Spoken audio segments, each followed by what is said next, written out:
Bismillahirrahmanirrahim. Assalamualaikum warahmatullahi wabarakatuh. Saya Muhammad Dini Firas bin Syahril Azrin daripada Option Bahasa Melayu PPISMP Ambilan Jun 2023 akan membentangkan tugasan saya yang bertajuk Sistem Ejaan Bahasa dan Kegramatisan Tata Bahasa.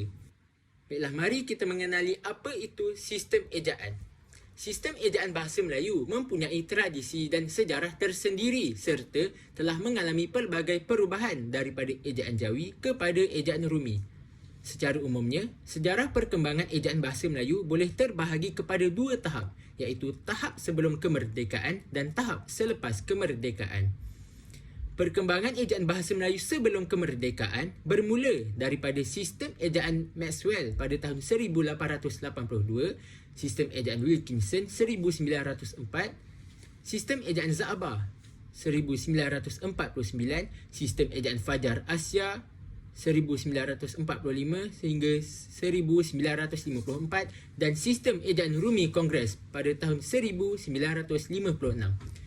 Perkembangan ejaan bahasa Melayu selepas kemerdekaan pula bermula daripada sistem ejaan Malindo pada tahun 1959 dan sistem ejaan Rumi bahasa Melayu 1972 yang diguna pakai sehingga hari ini. Jadi, sistem ejaan yang kita gunakan pada hari ini merupakan sistem ejaan Rumi bahasa Melayu 1972. Oleh itu, mari kita kaji dengan lebih lanjut bagaimana terbentuknya sistem ejaan Rumi 1972.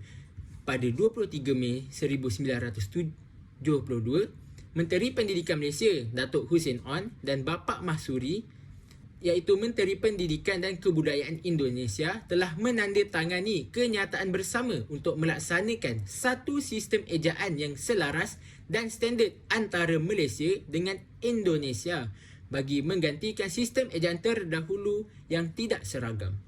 Sistem ejaan Rumi 1972 diperkenalkan secara rasmi pada 16 Ogos 1972 di kedua-dua buah negara dan dirasmikan oleh Yang Amat Berbahagia Tun Abdul Razak, iaitu Perdana Menteri Malaysia pada waktu tersebut di Dewan Bahasa dan Pustaka.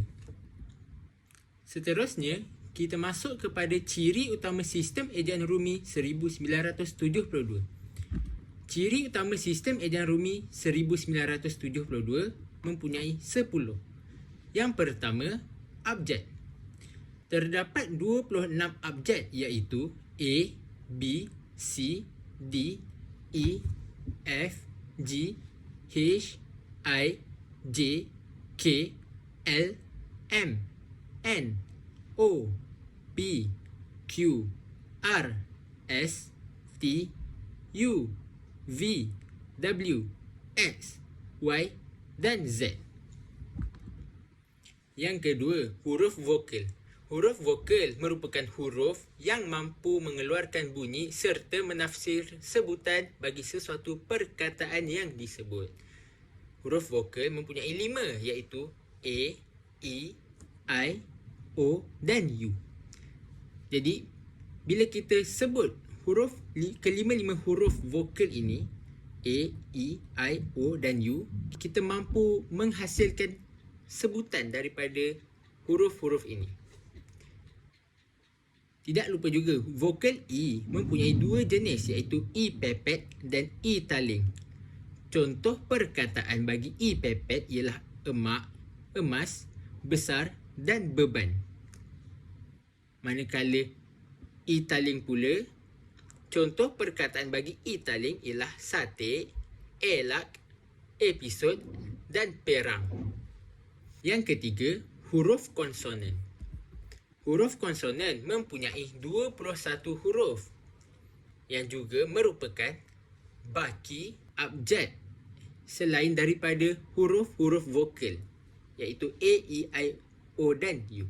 Maka selain daripada huruf-huruf vokal disebut sebagai huruf konsonan iaitu B, C, D, F, G, H, J, K, L, M, N, P, Q, R, S, T, V, W, X, Y dan Z. Huruf konsonan bila kita sebut satu persatu huruf konsonan, ia tidak mampu untuk mengeluarkan bunyi. Contohnya B, B, B, C, C, C, D, D, D. Jadi, itulah perbezaan antara huruf vokal dan huruf konsonan. Huruf konsonan memerlukan huruf vokal untuk membunyikan serta menafsir sesuatu perkataan. Seperti yang kita tahu, huruf vokal, bila kita sebut huruf vokal, ia mampu mengeluarkan bunyi serta menafsir sebutan bagi sesuatu perkataan. Jadi, huruf konsonan, ia memerlukan huruf vokal untuk menghasilkan sesuatu perkataan yang disebut. Contohnya, perkataan kuda. Di dalam perkataan kuda, terdapatnya gabungan antara huruf vokal dan huruf konsonan, iaitu K dan D yang merupakan huruf konsonan digabungkan dengan U dan A yang merupakan huruf vokal. Jadi bila kita gabungkan huruf vokal dan huruf konsonan, maka akan terhasillah sesuatu perkataan yang dapat dibunyikan. Contoh, bila kita tidak menggabungkan huruf vokal dan huruf konsonan, seperti kita buang huruf vokal U dan A, maka yang tinggal hanyalah huruf K dan D. Bila hanya tinggal huruf K dan D, tidak akan ada sebutan yang kita dapat keluarkan kerana tidak adanya huruf vokal dalam perkataan tersebut. Seterusnya, vokal berganding. Vokal berganding dapat diertikan sebagai deretan dua huruf vokal yang membentuk suku kata yang berbeza. Rentetan dua huruf vokal ini tidak terlalu hentian sebentar atau tidak berlaku geluncuran. Vokal berganding dilafazkan sebagai bunyi yang terpisah seperti la dan ut. Kedua-dua huruf vokal ini terpisah antara suku kata. Terdapat 12 jenis vokal berganding seperti yang telah saya nyatakan. Maka contoh bagi perkataan untuk vokal berganding ialah taat, air, suis dan neutral. Maka bila kita teliti vokal berganding ini, vokal berganding dia terpisah antara suku kata la dan ut. Dalam perkataan la dan ut, huruf vokal A dan U mereka terpisah. Itulah yang disebut sebagai vokal berganding. Yang kelima pula ialah diftong. Diftong dikenali sebagai vokal rangkap, iaitu penghasilan dua bunyi secara serentak kerana berlakunya geluncuran dalam satu suku kata. Diftong dilafazkan sebagai satu bunyi sahaja dan kedua-dua vokal ini tidak dapat dipisahkan. Seperti yang telah saya paparkan dalam jadual, terdapat 3 jenis diftong iaitu I, au dan oi. Bagi diftong I, contoh perkataannya ialah aising, haiwan dan petai. Bagi diftong au, aurat, saujana dan pisau. Manakala bagi diftong oi, oidium, boykot dan konvoi. Seterusnya, yang keenam pula ialah digraf. Digraf ialah dua huruf konsonan yang berturut-turut yang mewakili atau melambangkan satu bunyi konsonan, seperti SY dalam perkataan syarikat. Seperti yang kita tahu, SY merupakan dua huruf konsonan iaitu huruf S dan Y. Jadi apabila dia digabungkan, maka ia akan menjadi satu bunyi iaitu sh. Digraf juga dikenali sebagai dui lambang, dui huruf atau huruf rangkap. Dapat 5 jenis digraf termasuk SY yang saya nyatakan sebentar tadi. Digraf-digraf lain ialah GH, KH, NG, NY dan SY. Jadi kelima-lima digraf ini mempunyai dua huruf konsonan yang bergabung menjadi satu dan melambangkan satu bunyi yang sama. Jadi bagi GH, ia akan berbunyi G. KH akan berbunyi H. NG akan berbunyi Ng. NY akan berbunyi Ny. Dan SY akan berbunyi Sh. Sh. Syah. Ciri yang seterusnya pula ialah deret konsonan. Deret konsonan dikenal sebagai gabungan konsonan iaitu dua huruf konsonan yang hadir secara berturutan dalam satu perkataan tetapi berada dalam suku kata yang berlainan seperti NK dalam perkataan konkrit yang dalam suku kata kon dan krit. Terdapat hampir 60 jenis deret konsonan. Walau bagaimanapun, terdapat beberapa contoh deret konsonan yang lazim digunakan seperti yang telah saya paparkan di dalam paparan tugasan saya ini. Jadi, deret konsonan ini, ia juga merupakan gabungan dua huruf konsonan yang berturutan tetapi ia terpisah. Contohnya, perkataan empat. M dan P merupakan dua huruf konsonan tetapi ia akan dipisahkan. Akan dipisahkan daripada pat. Jadi itulah yang disebut sebagai deret konsonan. Terusnya, gugus konsonan. Gugus konsonan dikenali sebagai gabungan dua huruf konsonan dalam satu perkataan yang berada dalam suku kata yang sama seperti DR dalam drama yang dalam suku kata dra dan ma. Terdapat 14 jenis gugus konsonan yang telah saya paparkan di dalam paparan tugasan saya ini. Di gugus konsonan ia berbeza daripada deret konsonan kerana deret konsonan kedua-dua huruf konsonan ia akan terpisah. Manakala gugus konsonan kedua-dua huruf konsonan akan bergabung dan berada dalam suku kata yang sama. Ciri yang ke-9 pula ialah suku kata. Suku kata ialah pemenggalan kata berasaskan keberadaan huruf vokal. Hal ini berlaku kerana tiap-tiap suku kata ditandai oleh huruf vokal. Huruf vokal ini dapat membentuk suku kata sama ada huruf vokal ini terletak di hadapan atau di belakang huruf konsonan atau tidak diikuti konsonan. Kehadiran vokal dalam sesuatu kata menjadi asas pembahagian sesuatu kata kepada suku kata. Sebagai contoh yang telah saya nyatakan, perkataan wang, ia hanya mempunyai satu sahaja suku kata. Manakala bapa, ia mempunyai dua suku kata iaitu ba dan pa. Manakala dermawan, apabila kita pisahkan, ia akan menjadi tiga suku kata iaitu der, ma dan wan. Dermawan. Seterusnya, ciri yang terakhir iaitu yang ke-10 pula ialah persukuan. Dalam bahasa Melayu, setiap kata mengandungi suku kata. Setiap suku kata lazimnya ditandai oleh satu vokal. Vokal tersebut dapat didahului atau diikuti oleh konsonan.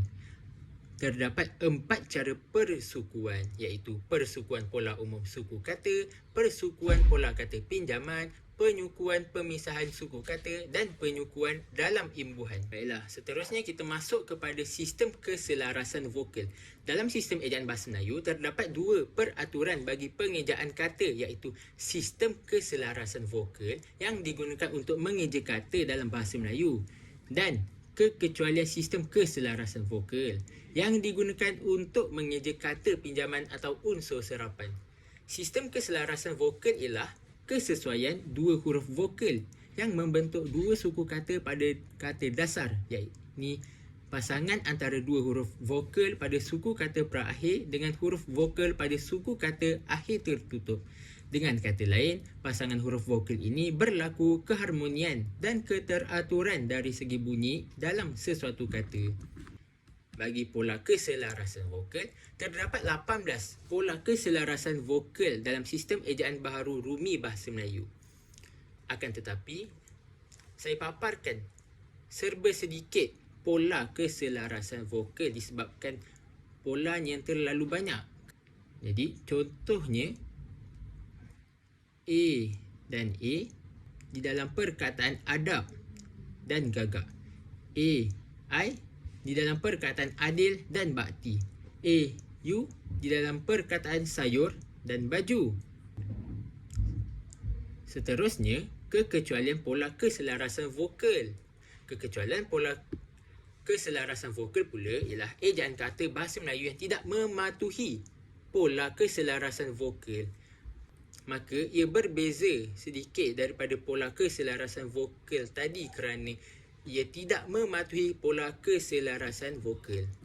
Terdapat 16 pola kekecualian keselarasan vokal dalam sistem ejaan baharu Rumi Bahasa Melayu yang lazimnya digunakan untuk kata pinjaman daripada bahasa Inggeris dan bahasa Nusantara.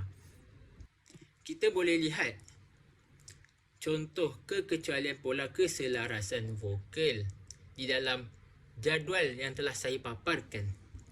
Seterusnya, mari kita lihat apa itu penulisan ejaan kata pinjaman.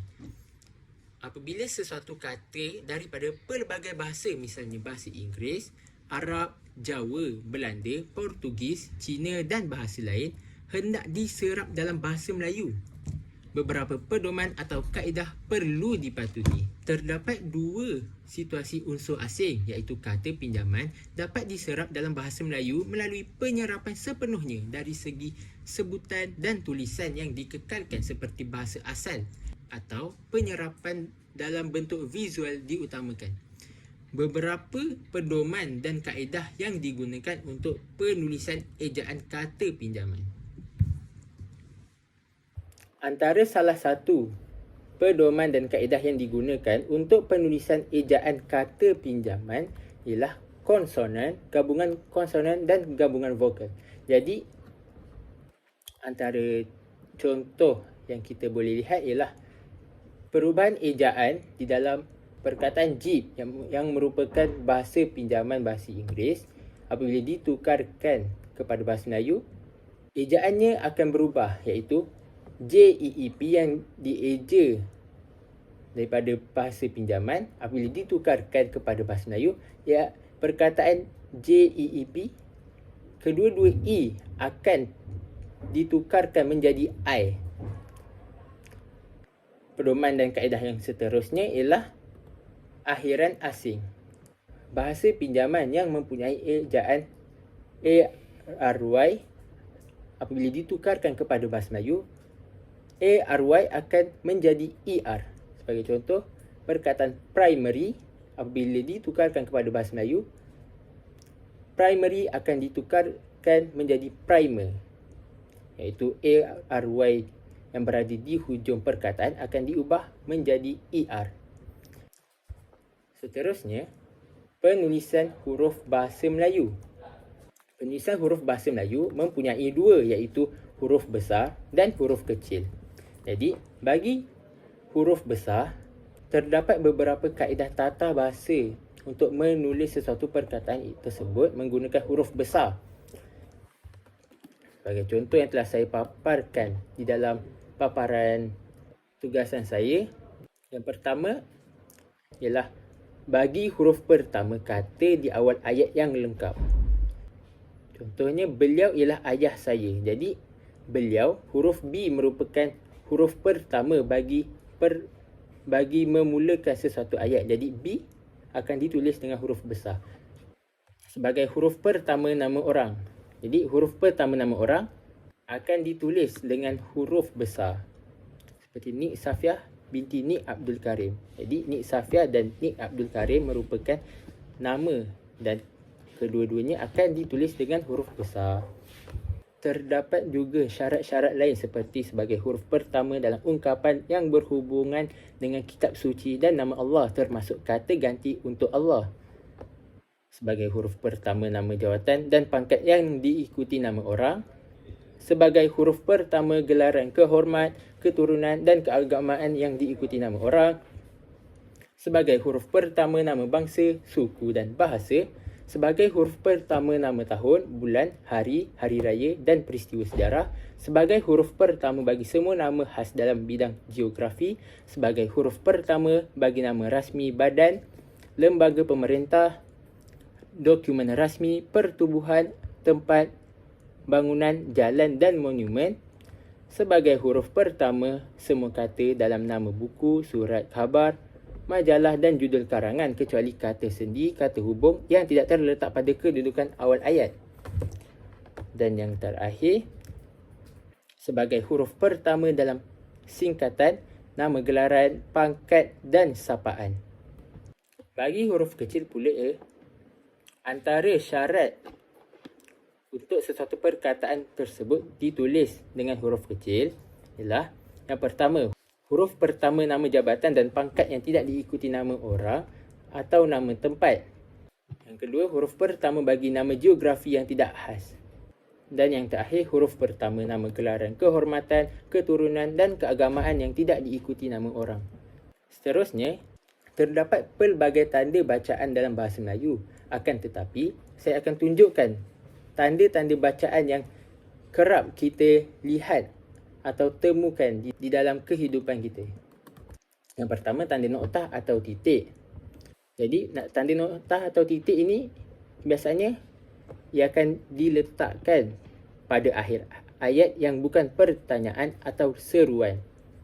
Seterusnya, pada akhir singkatan nama orang, pada akhir singkatan gelaran, pangkat, jawatan dan sapaan, pada singkatan kata atau ungkapan yang umum, di belakang alamat yang akhir dan tahun dalam pendahuluan surat menyurat, untuk memisahkan jam, minit dan saat yang menunjukkan jangka waktu, untuk memisahkan angka jam, minit dan saat yang menunjukkan waktu, dan tanda noktah juga digunakan di belakang angka atau huruf dalam suatu bagan, ikhtisar dan daftar. Tanda baca yang kedua yang kerap kita jumpa ialah tanda koma.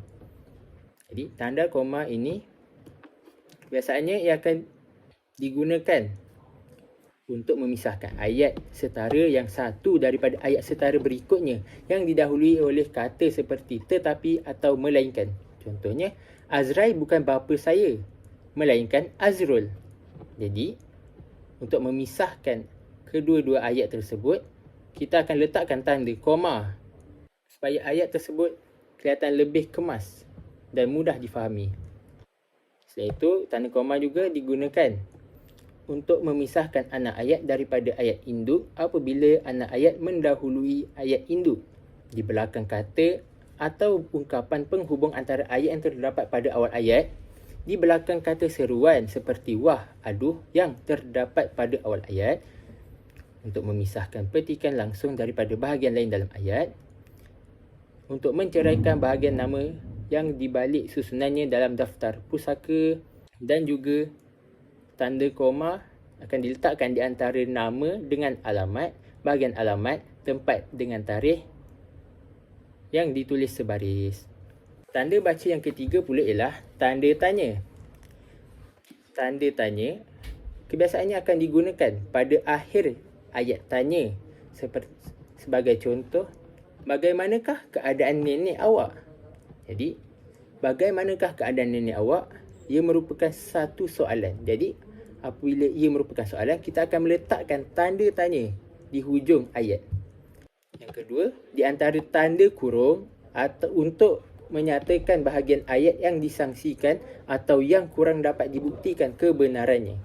Sebagai contoh, raja itu dilahirkan pada tahun 1783 di Singgora. Jadi, selepas kita nyatakan 1783, kita akan letakkan tanda tanya, iaitu tanda soal.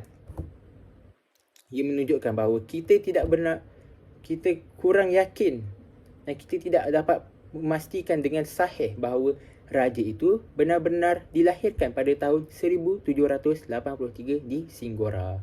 Sebab itulah kita letakkan tanda tanya di sebelah tahun 1783. Dan yang terakhir, tanda seru. Tanda seru ialah tanda seru kebiasaannya akan diletakkan sesudah ungkapan atau pernyataan yang berupa seruan, perintah atau yang mengungkapkan kebenaran, ketidakpercayaan atau rasa emosi yang kuat. Kita boleh lihat dalam contoh ayat, cuci pinggan itu sekarang. Ia merupakan pernyataan yang berupa perintah. Jadi, kita akan letakkan tanda seru di hujung ayat. Kita masuk pula kepada tajuk yang seterusnya, iaitu kegramatisan aspek tata bahasa. Jadi, Apakah itu kegramatisan aspek tata bahasa? Mari kita kaji dengan lebih mendalam mengenai kegramatisan aspek tata bahasa. Tata bahasa merupakan acuan yang mengikut prinsip atau hukum bahasa bagi sesuatu bahasa. Kegramatisan sesuatu ayat sangat dititik beratkan apabila pengguna bahasa bertutur atau menulis ayat. Kepatuhan dan ketepatan penggunaan tata bahasa membuktikan bahawa pengguna menjiwai bahasa. Dalam tata bahasa, terdapat 4 aspek yang menentukan kegramatisan ayat. Aspek tersebut terdiri daripada ejaan, kata, frasa dan ayat. Kesalahan yang berlaku pada 4 aspek ini menunjukkan bahawa kegramatisan ayat tidak berlaku. Oleh sebab itu, amalah penting untuk pengguna bahasa menyedari 4 kesalahan agar tidak berlaku kesalahan tersebut semasa menggunakan bahasa Melayu. Jadi, kita pergi kepada kesalahan yang pertama, iaitu kesalahan ejaan. Dalam kesalahan ejaan, terdapat 9 jenis contoh yang berkait rapat dengan kesalahan-kesalahan dalam ejaan. Kesalahan yang pertama ialah kesalahan huruf. Kesalahan huruf ialah kesalahan yang berlaku semasa menggunakan huruf besar atau huruf kecil. Sebagai contoh yang telah saya paparkan, Dini Firas. Dini Firas, seperti yang kita tahu, merupakan kata nama khas kerana ia merujuk kepada nama bagi seseorang. Oleh itu, huruf D dan F perlu ditulis dengan huruf besar kerana ia merupakan kata nama khas. Akan tetapi, jika ia ditulis dengan huruf kecil, ia menunjukkan bahawa kesalahan ejaan telah pun berlaku. Kesalahan yang kedua di dalam kesalahan ejaan ialah kesalahan tanda sempang. Sebagai contoh, perkataan biri-biri. Perkataan biri-biri memerlukan tanda sempang kerana ia merupakan kata ganda. Kesalahan yang ketiga di dalam kesalahan ejaan pula ialah kesalahan penjarakan. Kesalahan ini kebiasaannya berlaku kerana sesuatu bentuk ejaan tidak dijarakkan atau dirapatkan pada keadaan yang betul. Sebagai contoh, prasekolah. Prasekolah sepatutnya dirapatkan kerana imbuhan pinjaman perlu dirapatkan dengan kata dasar. Kesalahan yang keempat pula ialah kesalahan pola keselarasan vokal. Kesalahan ini berlaku semasa menggunakan 18 pola keselarasan vokal. Sebagai contoh, semasa kita mengeja perkataan datuk. Perkataan datuk sepatutnya dieja D-A-T-U-K dan bukannya D-A-T-O-K. Jadi sepatutnya ejaannya perlu menggunakan huruf U dan bukannya huruf O.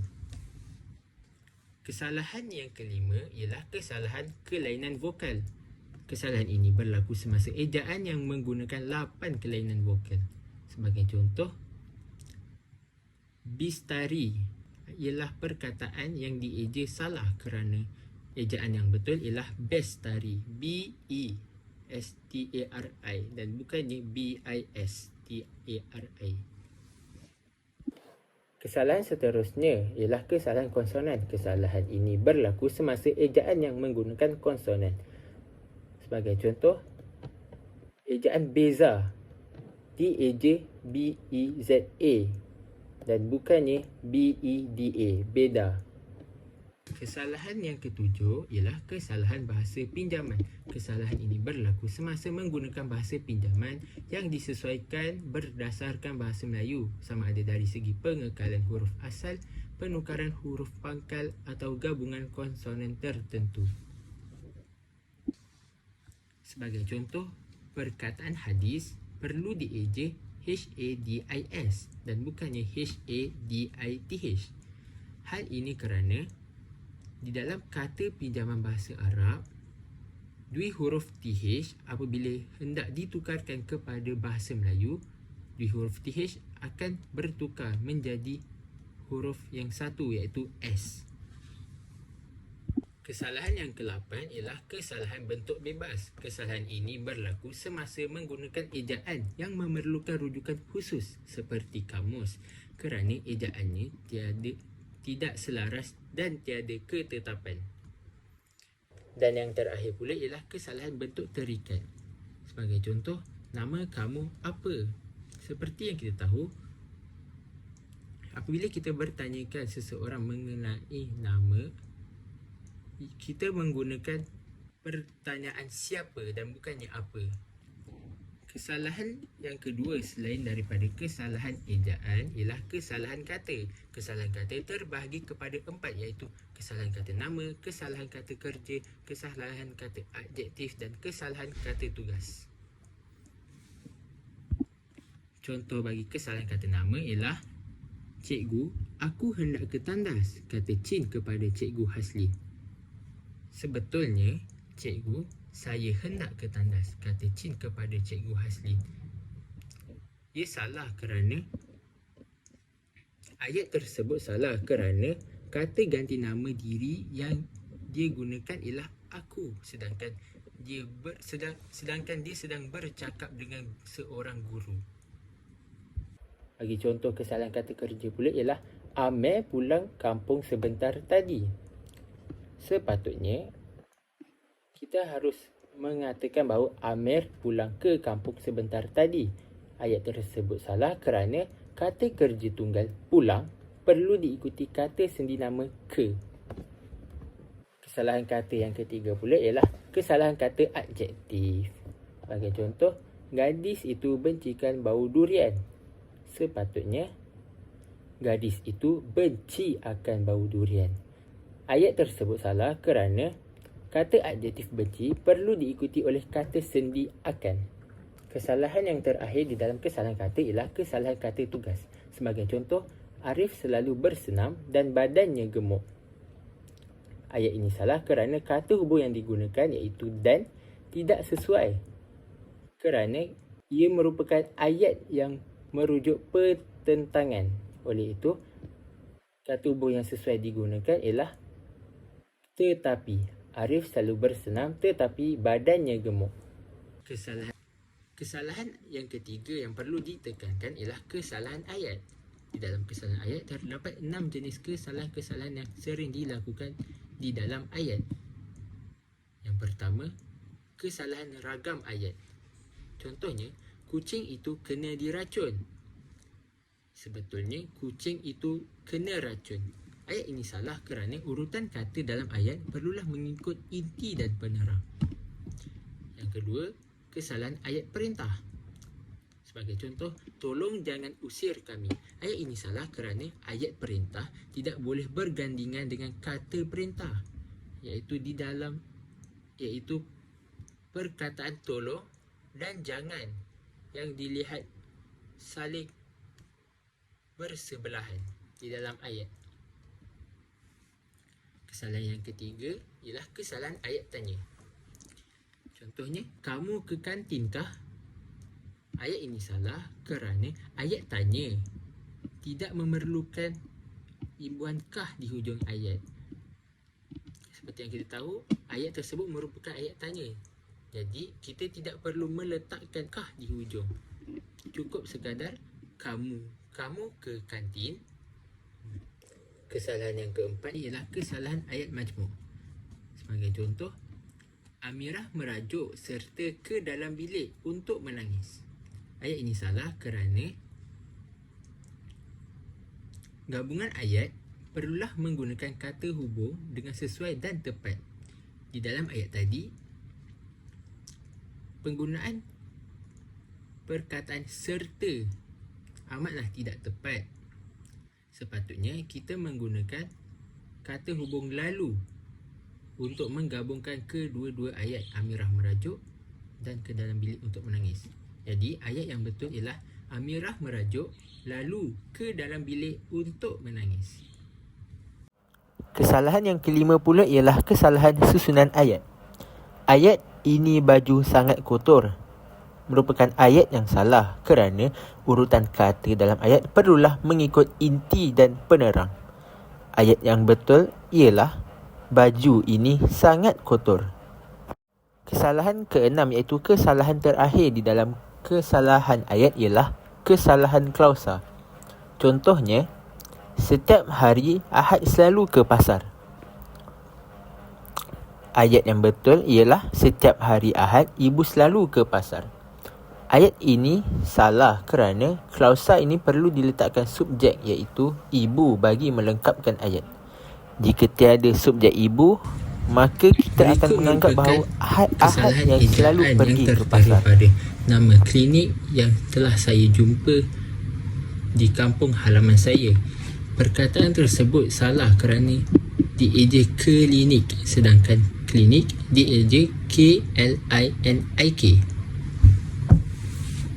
Dan slide yang terakhir pula menunjukkan pendapat guru saya, Cikgu Mariam, yang merupakan pendidik dan juga guru bahasa Melayu di Sekolah Menengah Agama Kerajaan Johor. Beliau mengutarakan pendapat yang ditanyakan oleh saya mengenai suatu isu yang kian menular dan berleluasa dalam kalangan pelajar di Malaysia pada masa kini, iaitu isu penggunaan bahasa Melayu yang kian merosot dalam kalangan pelajar. Jadi itu sahaja perbentangan saya pada kali ini. Saya berharap perbentangan yang saya lakukan serba sedikit dapat memberikan pengetahuan baru kepada para penonton. Sekian, terima kasih. Assalamualaikum.